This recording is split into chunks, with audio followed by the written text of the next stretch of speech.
I guess you could say that for me it all started right here in the Sandy River, just 20 miles east of home in Portland, Oregon.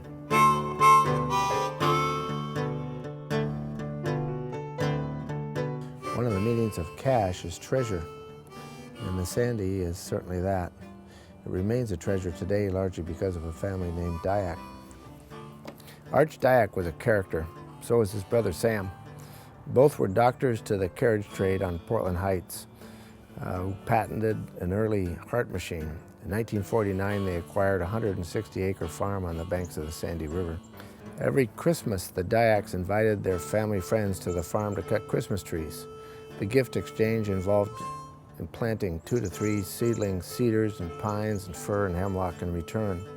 The Dyack Christmas party was a family tradition that I remember from my earliest years. Always rained. Well, everybody has Christmas parties, and you can't get too many people in your house at a time. Well, after you had one, everybody came.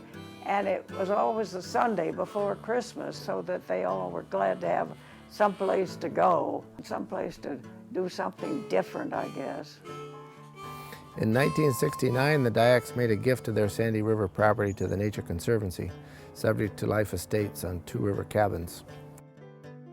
They went to the Nature Conservancy and began this in 1967, and there's about when you came in. And then I was a neighbor of Arch's 2 doors down, and you and I were both hooked by Arch, who you couldn't say no to. And that's where it all started, was right here.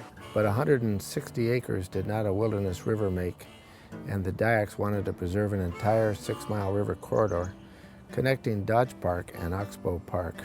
They felt the integrity of the natural system needed to be protected on a whole watershed scale. And they looked to the future and they said, there's got to be a way to save this Sandy River Gorge. So, fresh out of graduate school, one of my first tasks at the Nature Conservancy Northwest office was to assemble private lands along the Sandy River. Our fundraising pitch involved float trips down the rapids of the Sandy River Gorge to enjoy the unique geology, the waterfalls, wildlife, and old-growth forests so close to Portland. A typical day-long trip with 6 to 10 adventuresome participants resulted in $500 to $5,000 in gifts for the program. But back then, I mean, like you say, a $150,000 campaign was a big deal. We were particularly eager to meet Howard and Jean Vollum. Howard and his Navy friend Jack Murdoch had built Tektronix in the early 1970s, one of the great Oregon business success stories. The Vollums were a quiet, retiring couple, so retiring in fact that nobody seemed to know them. I gave up trying to find an introduction, or indeed even a phone number, through all the appropriate high society channels. Desperate, I finally picked up the Portland phone book and looked up Howard Vollum. There it was, right in the bloody phone book. Hello? Mr. Vollum? No, this is Jean Vollum. That's right. Mrs. Vollum, this is Spencer Beebe with the Nature Conservancy. What do you want besides my money? Yeah. I actually was there when you called. I was in the room when you called my mom, so I remember both ends of this, yeah. And she said, I don't know who this Spencer Beebe guy is, but he wants to go on the river. You should go with him. That'd be fun. And I said, well, that'd be fun. Sophomore at OSU, banjo player, outdoorsman, aspiring pilot, red hair and a big smile, Danny was soon conscripted to help raft potential donors down the Sandy River. Shortly after that, Danny recruited his parents to join us on a float through the Sandy River Gorge. Howard was an electronic and business genius, but he showed up for the wilderness raft trip in a sport coat and wingtips. I suggested that Howard and Jean take the 15-minute walk down a woodland trail around the Pipeline Rapids, the roughest part of our trip, and meet us at a small beach downstream. About an hour later, they both showed up sweaty and scratched and exhausted, having missed the trail and gone bushwhacking over a boulder field.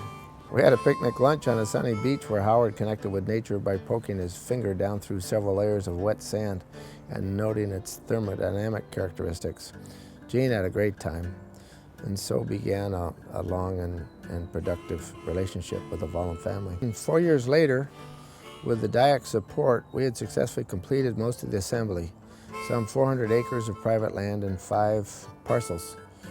We'd also convinced the federal BLM to protect a magnificent 400-acre stand of old growth and worked with the state in creating the Sandy River Scenic and Wild River, which itself limited development on additional lands. The Sandy River project started with the dreams of two family doctors, but it grew to a whole river corridor 30 miles long, from the Columbia River to its source on Mount Hood's glaciers. Well, the Sandy is the river that the Bull Run flows into, and the Bull Run watershed, which is Portland's pride for the purest water supply in the United States, 30 minutes from the very downtown of a city with 750,000 people. You feel that you're going to leave something behind.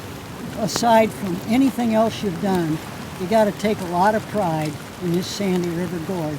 As challenging as the Sandy River project seemed to me at the time, it was also about as straightforward an example of traditional land preservation as you could hope for.